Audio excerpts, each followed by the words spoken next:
Abay nakakaya nga daw itong mga ginawa ng mga NBA players na ito sa gitna pa naman ng kanilang laban.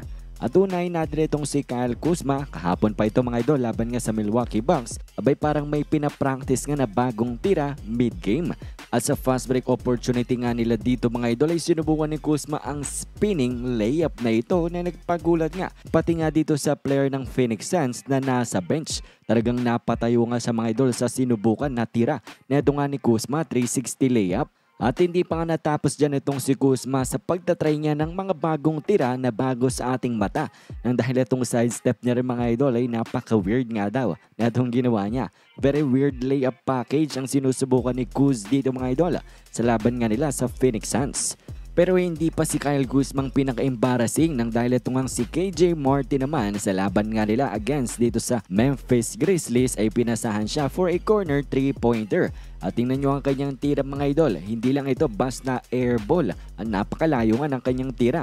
Sabi nga ng mga fans ay yung nakakuha nga daw ng bola ay hindi bibigyan ng rebound kung hindi steal na lang nang dahil parang hindi daw ito shot attempt. At pagkatapos yan ay pumahid nga siya sa kanyang kamay para pagsasabi niya na nadulas nga sa kamay niya yung bola. And actually natawa nga mga idol ang mga announcers sa laban, ito pakinggan nyo sila. Yes, after a dunk like that you can saucer back.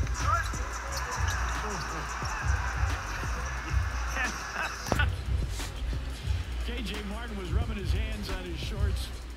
At actually mga idol, pati yung mga fans na nasa likod ni KJ Martin ay hindi nga makapaniwala sa kanyang shot attempt at kung gaano nga kalayo ang kanyang tira. Napahawak na lang sila sa kanilang mga bibig.